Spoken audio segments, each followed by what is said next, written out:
नमस्कार, मैं रचना त्रिपाठी शुक्ला हिंदी लर्नर्स के यूट्यूब चैनल पर आपका स्वागत करती हूँ।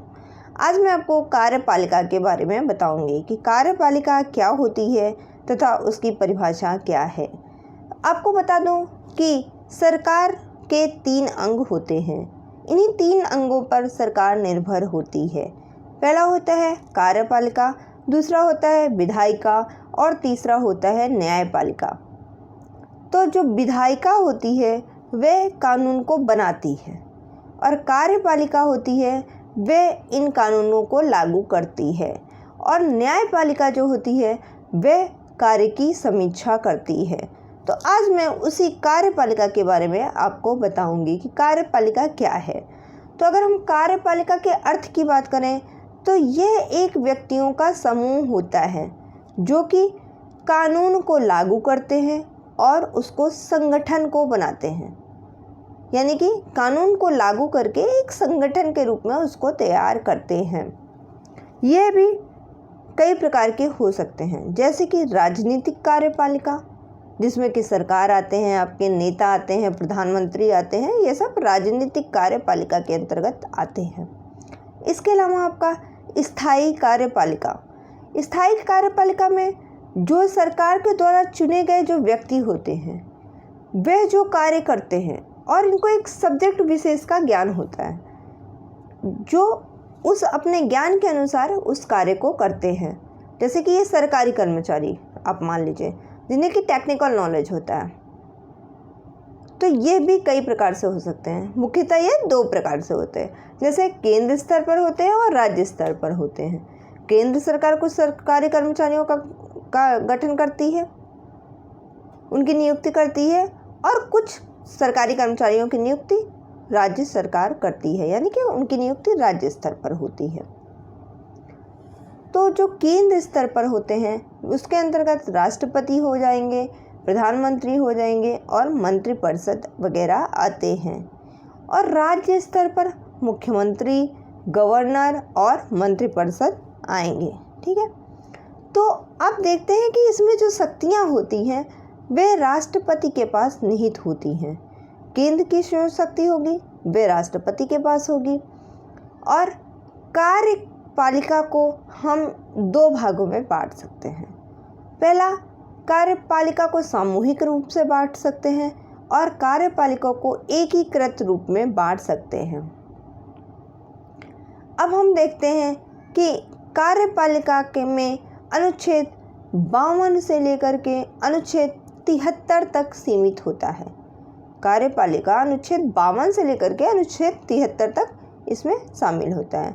तो कार्यपालिका का अगर हम अर्थ की बात करें, व्यापक रूप से अगर हम कार्यपालिका के अर्थ की बात करें तो कार्यपालिका का अर्थ उस समूह से हम लगाएंगे जो कि कायदे कानून को संगठित तरीके से लागू करने में सहायता करते हैं, या फिर कार्यपालिका का अर्थ हम उस समूह से लगाएंगे जो कि संगठित तरीके से कायदे कानून को लागू करते हैं। जो राजनीतिक इच्छा है उसका वास्तविक संचालन अनेक देशों में वे प्रशासनिक अंगों के द्वारा किया जाता है, यह आप सभी को पता है। इसलिए अनेक विद्वानों द्वारा कार्यपालिका को अलग अलग पहचान देने के लिए इसको हम राजनीतिक कार्यपालिका भी कहा जा सकता है, परंतु ऐसा नहीं है। आपको बता दें कि कार्यपालिका के बिना जो सरकार है वह अपंग है। भाई अपने विधायिका के द्वारा विधि का निर्माण तो कर दिया, लेकिन जब विधि का निर्माण करने के बाद विधि लागू ही नहीं होगी तो उस विधि का क्या। तो बिना कार्यपालिका के सरकार अपंग है। इसके निर्माण या फिर चुनाव के तरीके जो है अलग अलग देशों में अलग अलग से हैं।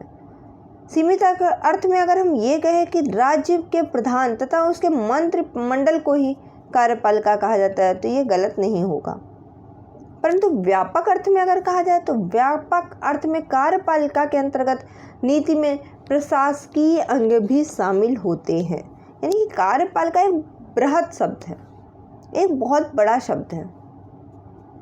अब हम देख लेते हैं कि अनेक विद्वानों के द्वारा कार्यपालिका की परिभाषा को किस प्रकार बताया गया है।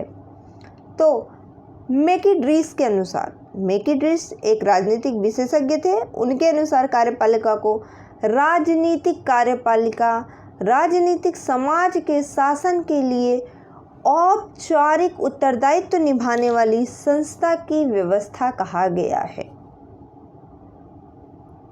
वहीं पर गार्नर ने कार्यपालिका को किस प्रकार से परिभाषित किया गया है, तो हम ये देखते हैं कि गार्नर ने क्या कहा है।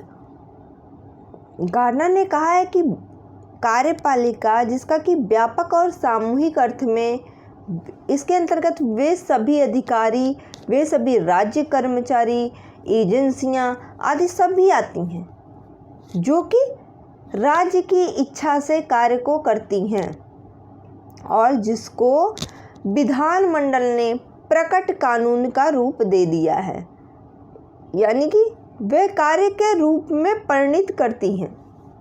चाहे वे एजेंसी हो गई, चाहे वे अधिकारी हो गए, चाहे वे कर्मचारी हो गए, ये सब गार्नर के अनुसार कार्यपालिका के अंतर्गत आते हैं। अब देखिए कि जवाहरलाल नेहरू जी ने क्या कहा था। जवाहरलाल नेहरू जी ने कार्यपालिका के बारे में बताया था कि लोकतंत्र मात्र राजनीतिक सामाजिक क्षेत्र में जनमानस के अवसर के समानता में विचार में अंतर्निहित हो और राष्ट्रपति को उसके कार्यों में सहायता करने और सलाह देने के लिए प्रधानमंत्री के नेतृत्व में मंत्रिपरिषद होती है और प्रधानमंत्री की नियुक्ति जो है वह राष्ट्रपति के द्वारा की जाती है और वह प्रधानमंत्री की सलाह पर मंत्रिपरिषद का नियुक्ति करता है, मंत्रिपरिषद के गठन करता है। तो जो मंत्रिपरिषद है वह एक सामूहिक रूप से लोकसभा के प्रति उत्तरदायी होता है। चाहे वे मंत्रिपरिषद में कैबिनेट मंत्री हों, चाहे वे राज्य मंत्री हों, स्वतंत्र प्रभार मंत्री, राज्य मंत्री आदि सभी जो है इसके रूप ही आएंगे। अब हम एक केस देख लेते हैं जो कि बहुत ही प्रसिद्ध केस है और इस केस को भी मैं एक वीडियो में आपको इस केस को भी बहुत अच्छे से एक्सप्लेन करूंगी। ये केस एग्ज़ाम में बहुत आता है, तो इस केस का कार्यपालिका से संबंध को मैं बता देती हूँ। 1972 में केशवानंद भारती मामले में जो सर्वोच्च न्यायालय था उसके 13 जजों की एक पीठ ने अपने फैसले में ये स्पष्ट किया था कि भारत में संसद नहीं बल्कि संविधान सर्वोच्च है। भारत का संविधान जो है वो सर्वोच्च है, संसद सर्वोच्च नहीं है। इसी सिद्धांत के तहत संविधान में विधायिका, कार्यपालिका और न्यायपालिका के अधिकार क्षेत्र को स्पष्ट किया गया और कानून बनाना विधायिका का काम कहा गया और कानून को निर्माण करना विधायिका का कार्य है, उसको लागू कराना कार्यपालिका का और उसमें नियंत्रण रखना जो है न्यायपालिका का कार्य है। तो यानी इन तीनों भागों में जो डिस्ट्रीब्यूशन का कार्य है वह संसद का है और वह संविधान के द्वारा किया गया है। अब इसी का एक दूसरा वाद है, वह है DC वाधवा बनाम बिहार राज्य। ये 1987 का केस है। इस वाद में सर्वोच्च न्यायालय ने अपने निर्णय में यह कहा कि अध्यादेश जारी करने के लिए कार्यपालिका की विधायी शक्ति असाधारण परिस्थितियों में उपयोग में लाई जानी चाहिए, ना कि विधि बनाने की शक्ति का विकल्प के रूप में। उन्होंने कहा कि विधि बनाने की शक्ति का विकल्प नहीं चाहिए, कार्यपालिका को एक विधायी शक्ति असाधारण परिस्थिति में उपयोग करने के लिए मिलनी चाहिए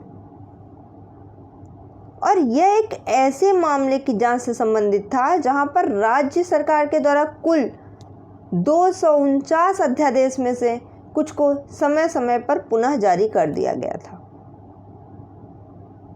इसी प्रकार एक गोकुलनाथ का भी केस था। ये भी बहुत ही अच्छा केस है, एग्जाम में बहुत पूछा जाता है। इस केस में भी एक तर्क दिया गया जो कि कार्यपालिका से संबंधित था। क्या कि उनकी जो गोकुलनाथ जी की ज़मीन थी उसका अधिग्रहण जो किया गया वह संविधान द्वारा दिए गए कानून के समक्ष समानता और कानून के समान संरक्षण के मौलिक अधिकारों के खिलाफ है।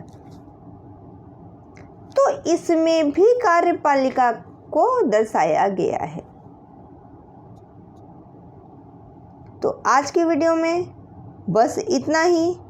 आगे की वीडियो में मैं आपको राजनीतिक और स्थायी कार्यपालिका के बारे में बताऊंगी। तो हमारी वीडियो लगातार देखने के लिए प्लीज़ लाइक करें, शेयर करें, सब्सक्राइब करें तथा कमेंट करना ना भूलें और बेल आइकन दबाना ना भूलें, जिससे कि हमारी वीडियो आपको लगातार मिलती रहे। धन्यवाद।